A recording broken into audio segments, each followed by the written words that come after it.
बनी assembly constituency के इस दूर दराज एरिया में जितने भी हमारे विलेज डिफेंस कमेटी के मेंबर्स यहां आए हैं, श्रीमान डोलू राम साहब की क़ियादत में मैं आप सबका यहां वेलकम करता हूं। साथियों, हम सब जानते हैं और जैसा डोलू राम साहब ने बताया हमें कि विलेज डिफेंस कमेटी के मेंबरों की एक बहुत बड़ी कुर्बानी और वीडीसी खड़ी भी भारतीय जनता पार्टी ने की थी। अटल बिहारी वाजपेयी साहब की सरकार थी, हमारे देश के होम मिनिस्टर श्री लाल कृष्ण आडवाणी साहब थे और डोडा बचाओ आंदोलन चला था, जिसमें डोडा, किश्तवाड़, रामबन आतंकवाद की जबरदस्त चपेट में आया था।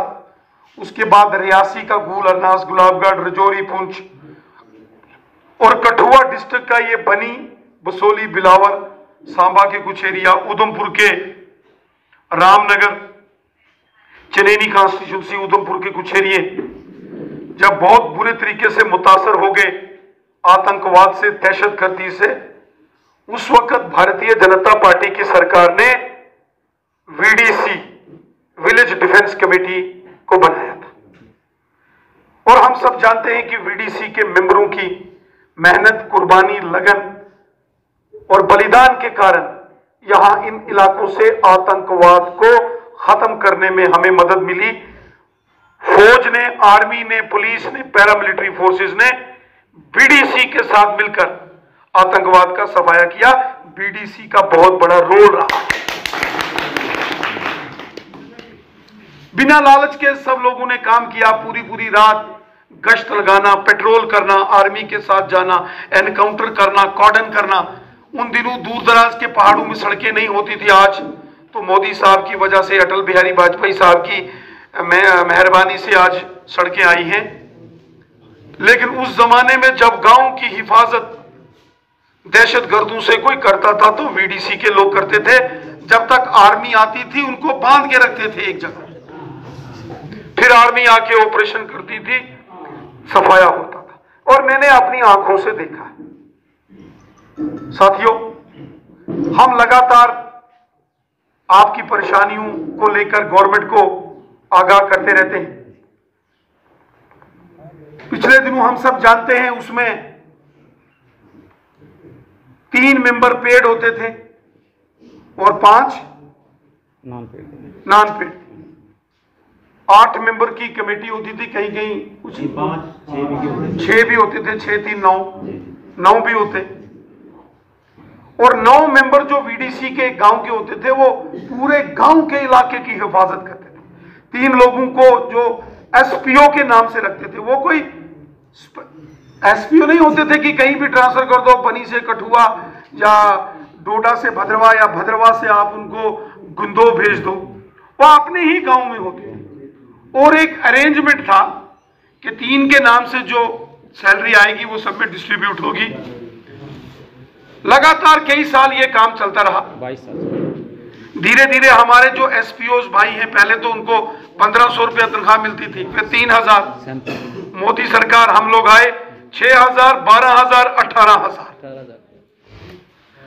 और आज जब 18000 का मामला एक एसपीओ का बना और 3 का 54000, तो वो जब आपस में डिस्ट्रीब्यूशन की बात आती थी तो कुछ लोग कोर्ट में चले गए, अदालत के अंदर वो मामला चला गया। फिर हमने भी अदालत के अंदर हमारे जो कुछ एडवोकेट्स हैं, आरएस पठानिया साहब, मैंने उनको स्पेशल काम में लगाया। बड़े अच्छे नौजवान, तेज तरार एडवोकेट हैं। उन्होंने सारे वो ऑर्डर स्टडीज किए। कुछ डिस्ट्रिक्टों में एसपीओस को कई जगहों पर उसका फायदा भी हो गया, लेकिन ज्यादातर जो वीडीसी के मेंबर थे उनको फायदा नहीं हुआ। एनीवे, कई बार डोलू राम साहब और डोडा के रतन चंद जी, शांति भूषण जी और भी सांबा के सुरेंद्र जी, सारे ये हमारे पास आते थे। हमने लगातार आपका मसला सरकार के सामने भी रखा, पूरे हिम्मत और जज्बे के साथ रखा। जब आप मई महीने में मेरे पास आए तो मैं गवर्नर साहब के पास गया और गवर्नर साहब ने कहा कि हम मई के एंडिंग तक इनकी सारी डिटेल बना के ऊपर भेज देंगे। और मेरे सामने उन्होंने होम सेक्रेटरी साहब को फोन किया कि ये ओके करना पड़ेगा। उसके बाद जब मैंने आपकी मीटिंग में बोला कि हम मई एंडिंग में और जून तक एंडिंग तक ये मामला हो जाएगा, लेकिन जून तक नहीं हुआ, जुलाई और अगस्त भी निकल गया। पिछले दिनों हमारी दोबारा से मुलाकात हमारे देश के होम मिनिस्टर जनाब अमित शाह साहब से हुई है। जम्मू कश्मीर भारतीय जनता पार्टी ने जब यहां के एलजी साहब से बात की, एलजी साहब ने कहा कि होम मिनिस्ट्री के अंदर कुछ टेक्निकल फिर प्रॉब्लम आई, जिसके कारण फाइल कहीं अटकी। जम्मू कश्मीर का होम डिपार्टमेंट में कहीं कोई ऑब्जेक्शन लगे।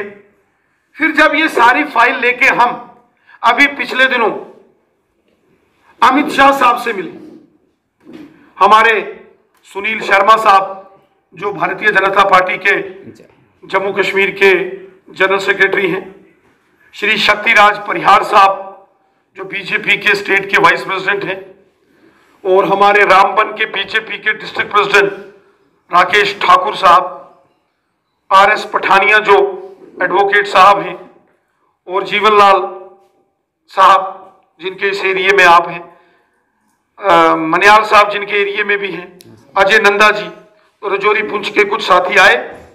तो हमने अपने वरिष्ठ 3-4 साथियों को दिल्ली भेजा।